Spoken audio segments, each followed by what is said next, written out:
Last week, I reviewed the original Super Mario Bros. On the Famicom/Nintendo Entertainment System. The gameplay, the Versus System arcade version, the impact it had on Nintendo and the gaming industry, and my past with it. Tonight, we take a look at the game's very first sequel.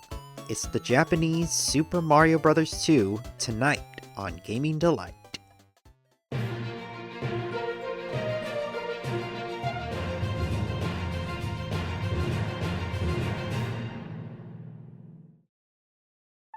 Before we talk about this game, let's talk about the system it was released for, or rather, the add-on, the Family Computer Disk System, or Famicom Disk System for short, was released on February 21st, 1986, following a few delays. Originally, Hudson Soft proposed the deal with Nintendo to create an add-on that played games using a format similar to the credit card-shaped B cards used on the MSX computer.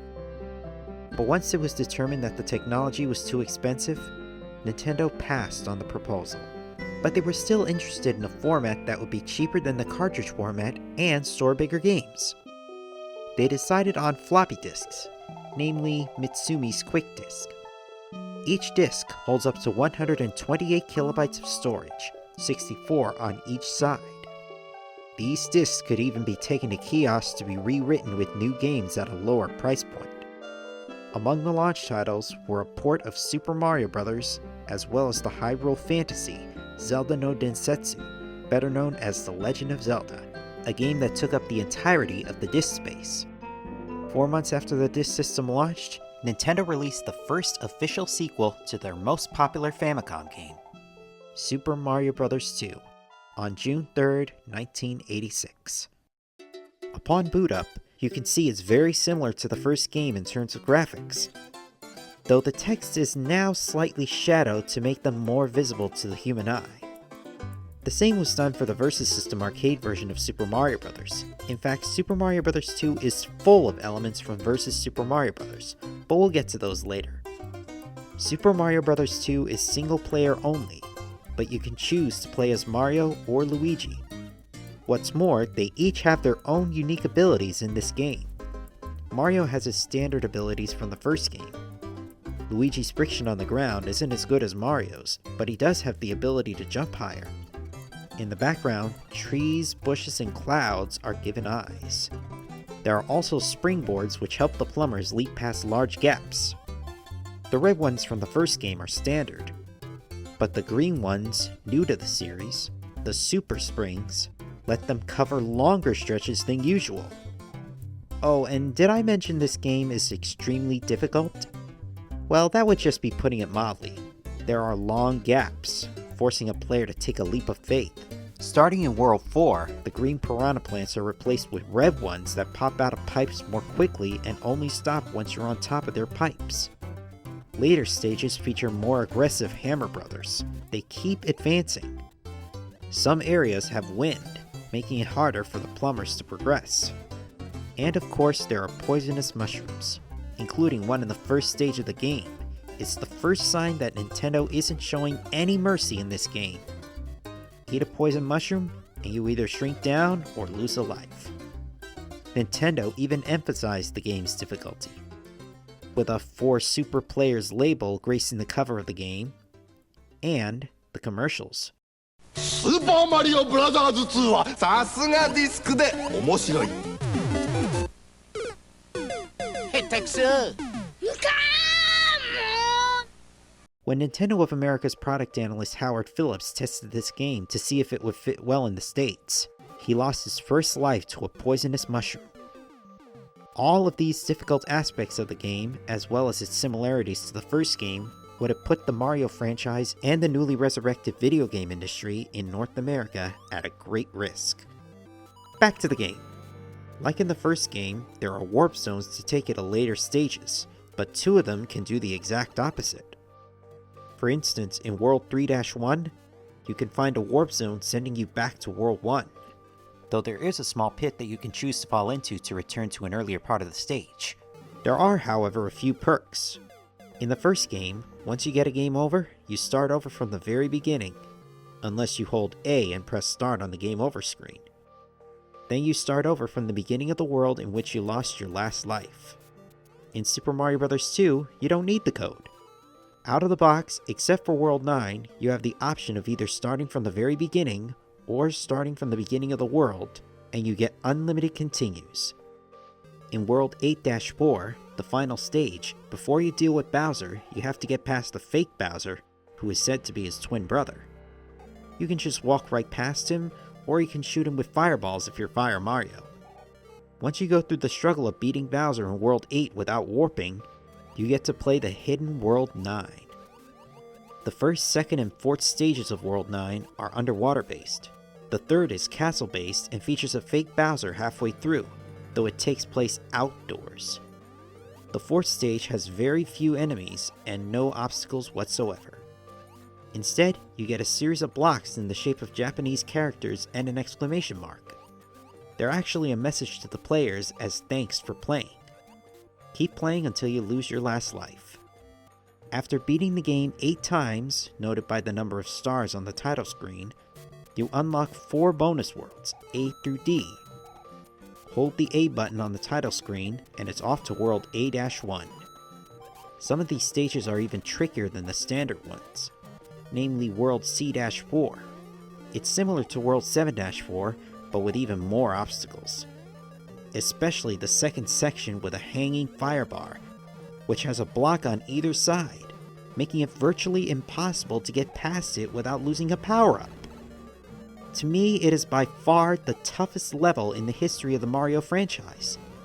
Not even Super Mario World special stages can be any more challenging than this.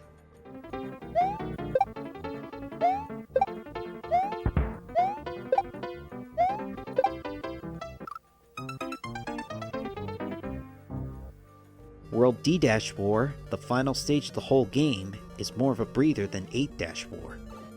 Aside from a few tricky jumps, you'll probably be able to get through the stage in only 1 life. Plus, you don't have to beat the fake Bowser in the first half of the final area, though if you're equipped with a Fire Flower, you can if you want. At the end of this stage, Bowser is back to simply spewing fireballs instead of also throwing hammers. But due to engine limitations, this Bowser is also a fake. Then again, this is just part of the bonus levels. Now, beating the game 8 times to unlock worlds 8 through D is so big a challenge, you may have to do some warping. The game's unlimited continues help some, but still. Now for some fun tips. The 1-up trick from the first game is carried over to the second. In fact, that can be done on the very first level of the game. Get a mushroom without scrolling too far, then break the brick to the right of the block from whence the mushroom came to leave the Koopa Troopa trapped on the far right brick, walking back and forth. Then, jump atop the mushroom block, break the brick beside the one above it on the right, wait for the Koopa Troopa to reach the edge of the brick it's on, and with perfect timing on the A button, stomp on its shell repeatedly. But fair warning, if you get enough lives to exceed 128, then the next life you lose gives you an immediate game over. The 1-up trick in this game is really helpful for when you beat the game, because 100,000 points are awarded for each extra life, a concept carried over from Vs. Super Mario Bros. And like I said earlier, many elements of the Vs. System port of the first game were used in Super Mario Bros. 2. And check out this trick. If your coin counter is at a multiple of 11, except for 0, and they match the 3rd digit of the timer as it stops once you touch any part of the flagpole, instead of bonus points, you get an extra life. Oh, and I should also point out that unlike in the original Super Mario Bros., Super Mario Bros. 2 awards points for time remaining in the castle stages. And here's a little glitch that'll give you some big time points. Hit the axe the moment the timer reaches 0, and the game will think you have 1,000 seconds left, thus giving you 50,000 points. Pretty neat, huh?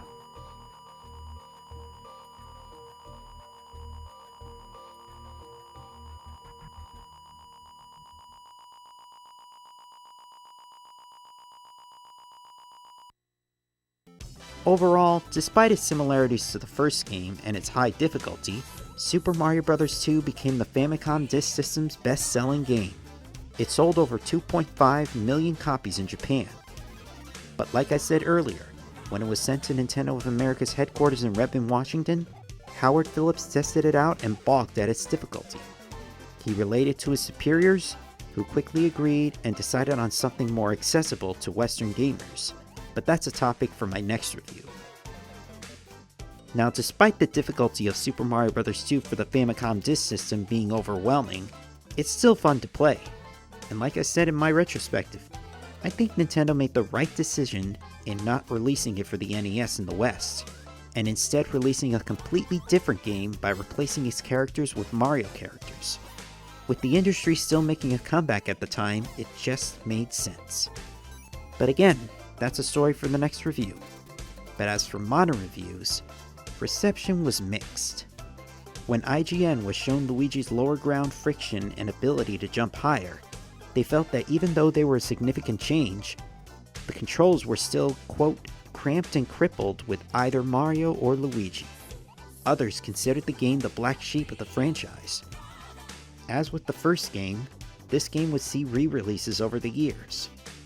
In 1993, it was remade for the Super Nintendo as part of Super Mario All-Stars, and it was the first time the Japanese Mario 2 made its way to North America and Europe. It went under a new name, Super Mario Bros. The Lost Levels. Super Mario Bros. The Lost Levels is so difficult, it could actually unhinge the balance of your mind. Aren't you that talentless celebrity women find repellent? See what I mean? It's completely Tonto.